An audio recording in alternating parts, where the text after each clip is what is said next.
नमस्कार, स्वागत है आप सभी का एबी स्टार न्यूज में। मैं हूं आपके साथ जुबैर चौधरी। वक्त तो चला हमारी देवभूमि का, जहां सबसे पहले बात करेंगे उत्तराखंड में होने वाले जेपी नड्डा के दौरे की। बता दें कि उत्तराखंड में आने वाली 27 अगस्त को बीजेपी के राष्ट्रीय अध्यक्ष जेपी नड्डा दौरा करेंगे। इसको लेकर उत्तराखंड के प्रदेश अध्यक्ष महेंद्र भट्ट ने जानकारी दी है। तो बीजेपी के राष्ट्रीय अध्यक्ष जेपी नड्डा 27 अगस्त को एक दिवसीय उत्तराखंड दौरे पर रहेंगे। बता दें कि वोटर चेतना अभियान के तहत राष्ट्रीय अध्यक्ष जेपी नड्डा हरिद्वार पहुंचेंगे, जहां वोटर चेतना अभियान के तहत हरिद्वार लोकसभा क्षेत्र के अंतर्गत आने वाले बूथ स्तर के कार्यकर्ताओं और पदाधिकारियों के साथ वो बैठक करेंगे। उत्तराखंड के प्रदेश अध्यक्ष महेंद्र भट्ट ने जानकारी दी है। इस दौरान उन्होंने बताया कि पूरे देश में जिस तरह से वोटर चेतना अभियान चलाया जा रहा है, उसके तहत किसी तरह से जनता के बीच जाया जाए, साथ ही किस तरह से नए वोटरों को पार्टी से जोड़ना जाए, ये कार्य योजना विस्तार में रखी जाएगी।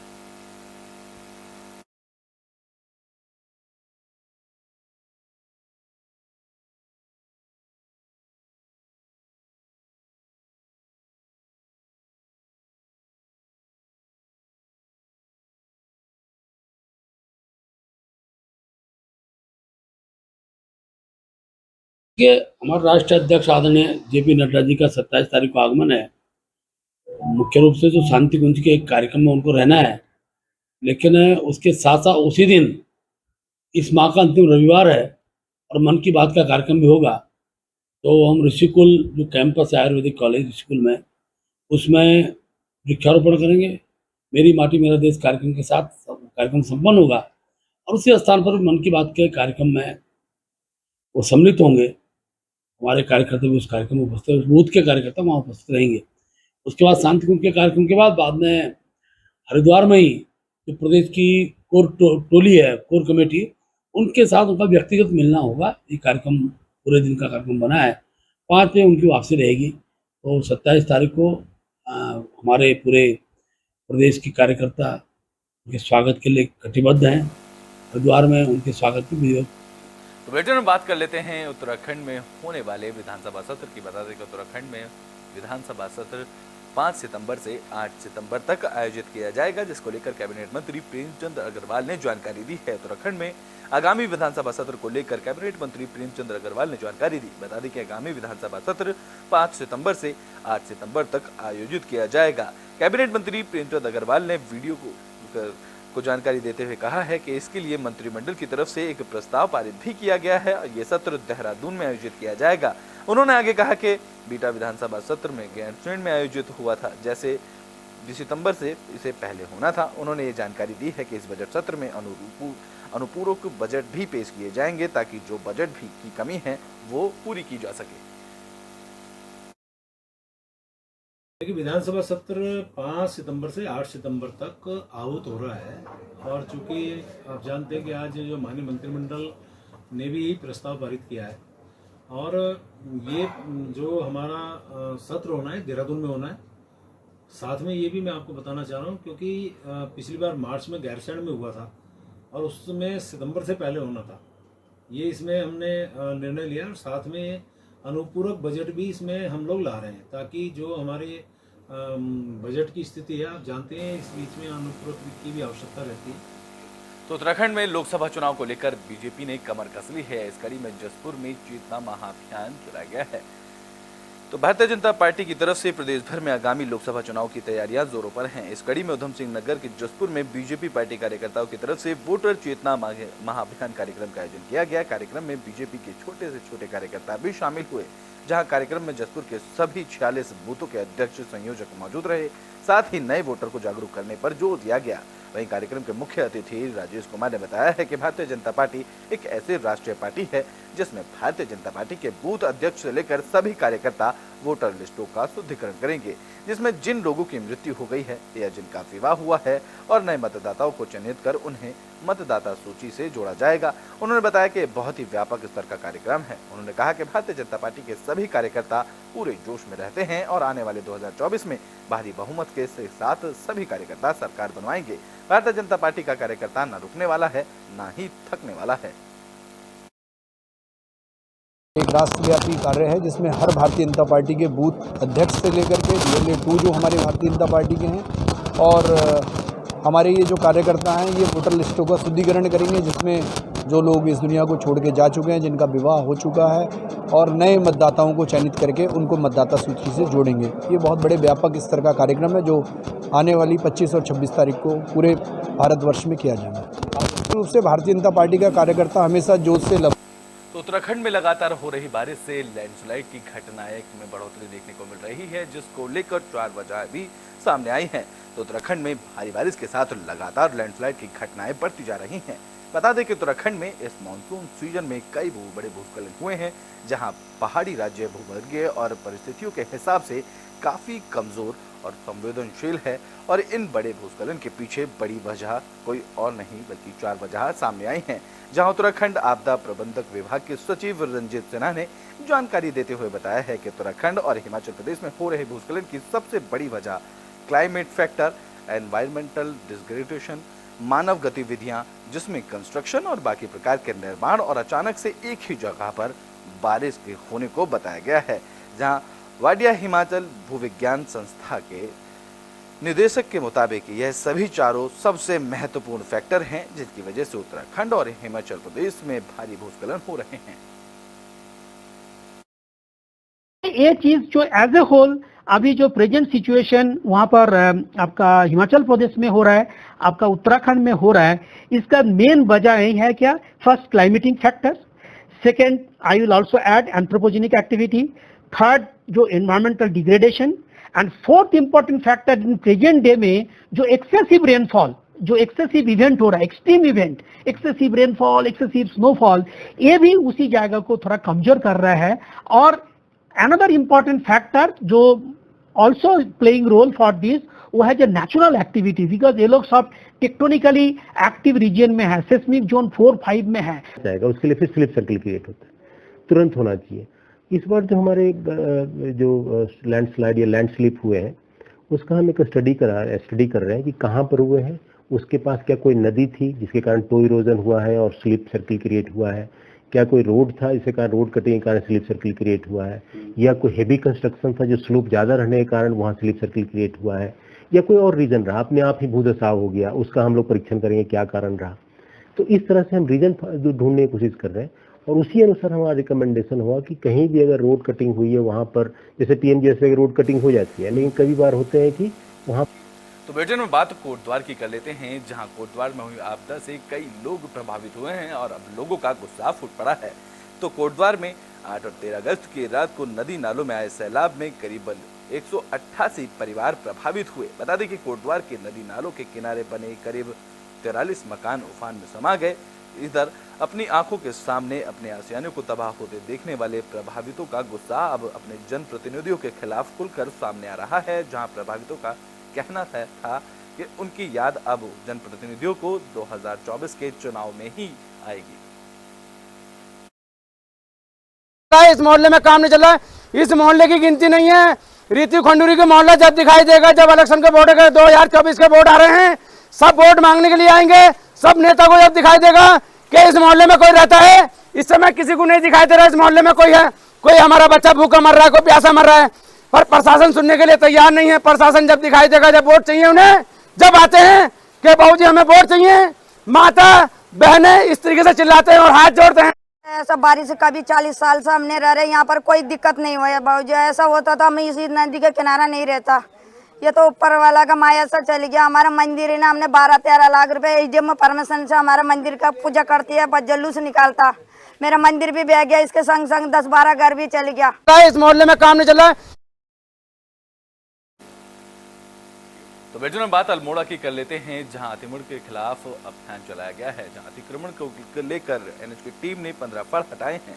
इस दौरान अतिक्रमण अभियान के खिलाफ प्रदर्शन भी लोगों का देखने को मिला है। तो अतिक्रमण के खिलाफ अल्मोड़ा में डंडा चलाया गया है, जहां एनएच की टीम ने करबला खतियाड़ी के बेस पांडे खोला में अतिक्रमण के खिलाफ चलाए गए अभियान से सड़क किनारे अतिक्रमण कर बनाए गए 15 फड़ों को हटाया गया है, जबकि अतिक्रमण हटाने के लिए बाकी आरोपियों को 2 दिन के लिए मोहलत दे दी गई है।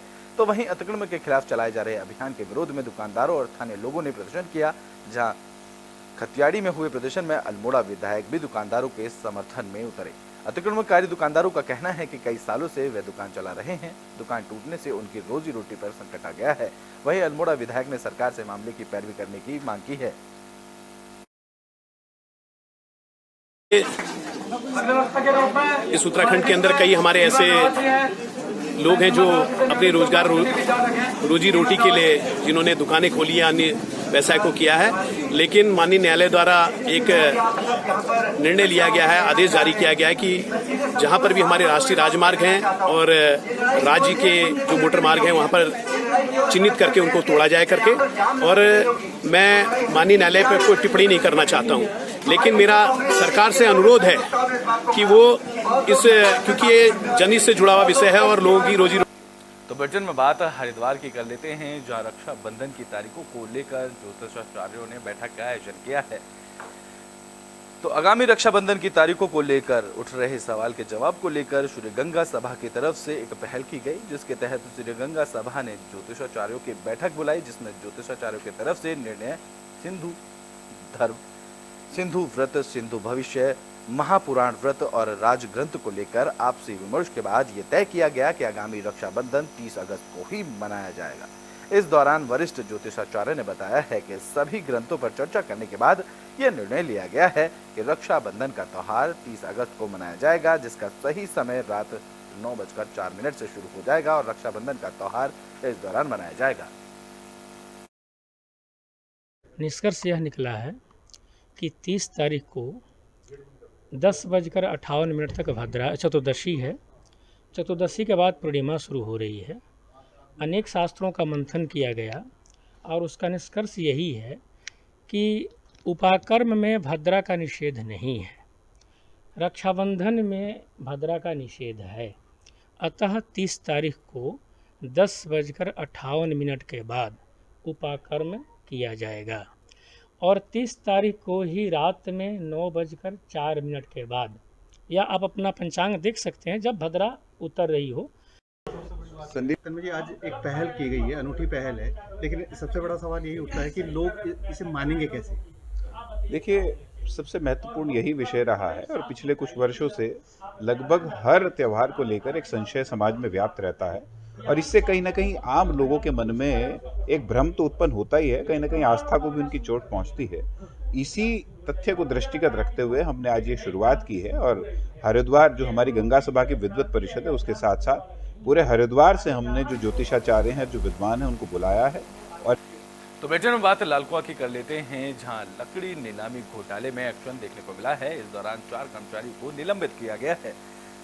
तो नैनीताल जिले के लालकुआ वन विकास निगम के डिपो में लकड़ी की नीलामी में घोटाले करने वाले 4 अधिकारियों और कर्मचारियों के खिलाफ लालकुआ कोतवाली में मुकदमा दर्ज कराया गया है। इसके साथ ही 4 अधिकारियों को और कर्मचारियों को निलंबित भी कर दिया गया है। बता दें कि लालकुआ वन विकास निगम के डिपो संख्या 5 में लकड़ी की नीलामी घोटाले के मामले में 4 कर्मचारियों पर यह गाजगिरी है, जहाँ क्षेत्रीय प्रबंधक वन विकास निगम के घोटाले में संलिप्त 4 अधिकारियों और कर्मचारियों पर निलंबित की कार्रवाई करते हुए लालकुआ कोतवाली में मुकदमा दर्ज कराया गया। साथ ही विभाग ने इस मामले में उच्च स्तरीय जांच के लिए कमेटी का गठन कर दिया है। इस दौरान क्षेत्रीय प्रबंधक वन विकास निगम महेश चंद्र आर्य ने बताया है कि लालकुआ स्थित डिपो संख्या 5 में नीलामी लकड़ी बिक्री में ठेकेदारों और कर्मचारियों की मिलीभगत से करीब 9 लाख के घपले का मामला सामने आया है। जांच में नीलामी की निर्धारित कीमत से कम रकम का बिल बनाकर सरकारी धन का घोटाला किया गया है। द्वारा कुछ क्रेताओं से मिलीभगत करके अंडर बिलिंग की जा रही है, यानी कम मूल्य पर बिल बनाए जा रहे हैं और इस प्रकार से पैसों का हेर फेर किया जा रहा है। तो इस संबंध में मैंने एक प्राइमरी इंक्वायरी कराई, तो प्राइमरी इंक्वायरी में ये जो सूचना थी सही प्राप्त हुई और सूचना सही प्राप्त होने के उपरांत मैंने एक विशेष जांच दल। तो ब्रिटेन बात रामनगर की कर लेते हैं, जहां लगातार हो रही बारिश के चलते फोटो पर्यटन जोन को 31 अगस्त तक के लिए बंद कर दिया गया है। तो उत्तराखंड में लगातार हो रही बारिश के चलते आम जनजीवन अस्त-व्यस्त है। लगातार हो रही बारिश के कारण पूरे साल खुलने वाले फोटो पर्यटन जोन को भी अब 31 अगस्त तक के लिए बंद कर दिया गया है, जहां बारिश के कारण मार्गों के क्षतिग्रस्त होने के कारण तराई पश्चिमी विभाग में ये फैसला लिया गया है। बता दें कि कॉर्बेट पार्क से सटे तराई पश्चिमी वन प्रभाग का फोटो पर्यटन जोन पूरे साल पर्यटकों के लिए खुला रहा है, जहां पूरे साल भर यहां पर पर्यटन गतिविधियां सुचारू रहती हैं। मगर इस बार हो रही बारिश के कारण यहां की गतिविधियों पर असर पड़ा है। इस साल फोटो जोन को 31 अगस्त के लिए बंद कर दिया गया है, जहां अगस्त के महीने में लगातार हो रही बारिश के चलते फोटो जोन के लिए मार्ग क्षतिग्रस्त हो गए हैं, जहां मार्गों के क्षतिग्रस्त होने के चलते भ्रमण के दौरान पर्यटकों की जिप्सियां मार्ग में फंस जाती हैं, जिससे ध्यान में रखते हुए तराई पश्चिमी वन प्रभाग के डीएफओ और प्रकाश आर्य ने फोटो जोन को 31 अगस्त तक बंद करने का फैसला लिया है और बरसात कम होने के बाद जोन को 1 सितंबर को खोला जाएगा। देखिए, फोटो जोन हमारा वैसे तो साल भर खुला रहता है, लेकिन इस बार कुछ अनएक्सपेक्टेड रूप से बहुत ज़्यादा बारिश हो गई। जुलाई के महीने में तो चलता रहा हमारा, लेकिन अगस्त में ज़्यादा बारिश होने की वजह से बंद करना पड़ा पर्यटकों की सुरक्षा को देखते हुए। तो इसलिए अब हमारी कोशिश है कि हम 31 तक अगर बंद रखते हैं तो उसके बाद में फिर 1 तारीख से उसको खोल लेंगे। तो उत्तराखंड में सब्जियों के बढ़ते दामों को लेकर संज्ञान लिया गया है। इस दौरान मंडी सचिव और बाकियों को निर्देश भी जारी किए गए हैं। बता दें कि प्रदेश में बरसात के चलते लगातार सब्जियों के दामों में उछाल देखने को मिल रहा है, जहां प्रदेश की मंडियों में बरसात के कारण सब्जियां कम पहुंच रही हैं, जिससे खरीदारों में सब्जियों के दामों को लेकर सोच विचार करना पड़ रहा है। इस दौरान कृषि मंत्री गणेश जोशी ने बताया है कि मैंने कुछ दिन पहले मंडी में जाकर छापा भी मारा था और वहां मैंने टमाटरों के दाम पूछे थे, तो उन्होंने 70 रुपए और 80 रुपए किलो मंडी में दाम बताए थे, जहां बाजार में यही टमाटर 180 रुपए से 200 रुपए तक किलो बिक रहा है। गणेश जोशी ने आगे बताया कि हमने सभी जिलाधिकारी और मंडी के सचिवों को सुनिश्चित किया है और उसके बाद छोटा व्यापारी वहां से टमाटर खरीदता है।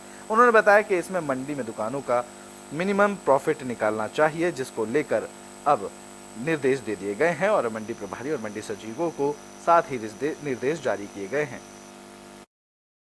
देखिए, ये मेन गेटेड है। अगर आपको ध्यान होगा, मैंने कुछ दिन पूर्व मंडी में अचानक में छापा मारा था और जब मैंने वहाँ पर टमाटर के दाम पूछे, उन्होंने कहा ये 70 रुपया है और ये 80 रुपया है और मार्केट में 180 से 200 रुपये बिक रहा था। हमने सभी डीएम को और अपने मंडी के सेक्रेटरीज को निश्चित किया है और उसके बाद जब हमने सख्ती की, क्योंकि जब छोटा व्यापारी वहाँ से टमाटर लेकर आता है, तो अगर आप टमाटर जाते हैं आप छांट के लेते हैं, मंडी में तो ऐसा नहीं होता, वहाँ तो क्रेट दे दिए जाते हैं, वो छांटेगा भी, लिफाफा भी देगा। तो मैंने कहा कि आप देखिए, उत्तराखंड के बुलेटिन हमारी इतना ही। देश और दुनिया की तमाम खबरों के लिए देखते रहें एबी स्टार।